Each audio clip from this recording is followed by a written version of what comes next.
Jeff Slakey, Spencer Hughes, Dick Taylor, and Wendy Smith as we dive deep into a great conversation with the Port of Call in the Port of Shelton. Morning, y'all. Good morning. Good to see you guys back here. Yeah. We had a break last week. Yeah, you guys came to work finally, right? Yeah, finally. Can't use it as an excuse anymore. Right. So what's it like up there at the port? You guys have lots of roadway that you have to clear out, and the runways, of course, for the airport. Well, tell me about it. Yeah, so just huge kudos to our staff of 3.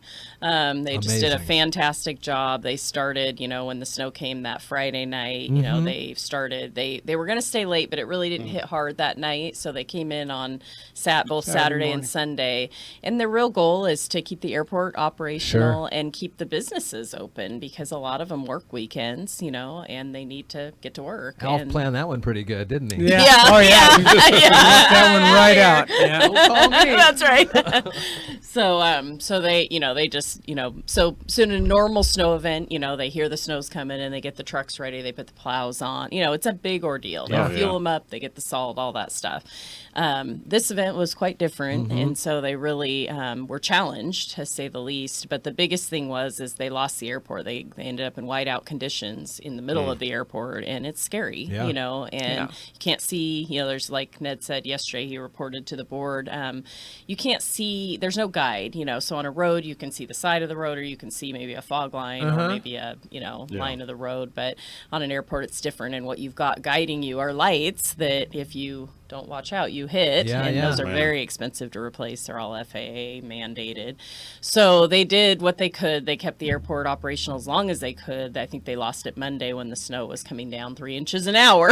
And so just couldn't keep up with it. Yeah, so no big deal, but they kept the roads, the roads kept getting narrower and narrower, but those guys worked to death, and they did a great job, and, we're super proud of them, and then they just kept up. So the office was closed Monday, Tuesday. They worked, both days overtime hard, We were able to open Wednesday. All the businesses had access, so they just keep doing it. So they're keeping it going, even now. Super workers. Is that the most of snow you guys have seen in your tenure up there? For me, for sure. Yeah, for sure. Yeah, for sure. Oof, just crazy. In fact, that's, I think, the most snow I've seen since I've been in Shelton. Yeah. Yeah, 25 it was years. huge. That's, that's off the cuff. Where are you at, 2 feet or so?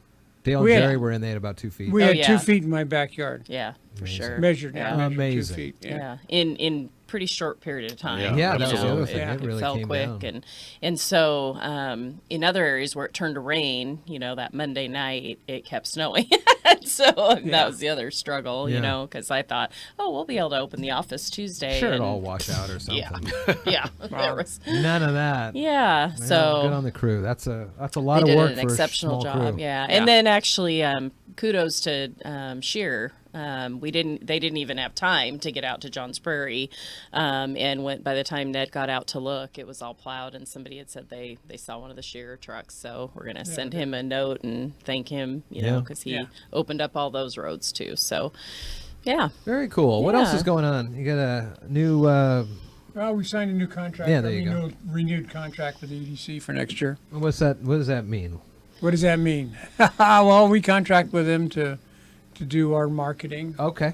And for example, they did the big hotel study. Yeah. Just coming up, and that's all part of what directly impacts our properties. Especially you guys are all business. I mean, port. There's business being done on the port. Exactly right. People need to find a place. They go to the EDC and they say, "Well, hey, we're going to use them for looking for our air-related business. Sure, for the aviation-related business that we'll be using them. Yep. That stuff's all down now, right? I saw some pictures of that. Yep. Pretty much. Yep. It's all down. Of course, it snowed. Yeah. And so to haul it off of there, it was kind of a great project. Jared Hansen, local contractor, did the demolition on that. He was able to offer up to quite a few people he knew, or people would contact him to salvage and get things from the property before it actually went down. So it wasn't just a big massive, bomb of a demolition. It was a great, and the sheriff's office didn't contract, but called him up and asked if they could do some training. They did some training before the buildings came down. So, nice. Knocking in doors and So I mean, it really was a great, for as as disappointing as sometimes those things can be when they're so historical in nature. It's a fantastic location for a future, and we had to get those. I mean, as we talked, the homeless people were coming in, they were stealing the wire, and so it's becoming a safety issue. It was becoming very much a safety issue, and there's no one there; it's vacant, and so we didn't want to get over there and find people living there, and so burn something down. For sure. So there was quite a few things. So it was good timing, but it was a great. I think the project couldn't have gone better in terms of people able to come in and salvage what they. And prior to that, as you know, I mean, when it first closed, I mean, we had every group come in and retain all their things, get all your stuff, and then open it up to the regulars. We went out there. I remember looking just to see what was there. I never knew. Yep, exactly. Did you find anything? No. I Old chicken cage or Who knows? Dick, Taylor, and Wendy Smith here weekly talking about good things happening at the Port of Shelton and their 2 properties, Johns Prairie and Sanderson Field. Thanks for coming on. Thank you for having us. You guys. Good to see you back in studio. Yes, you too.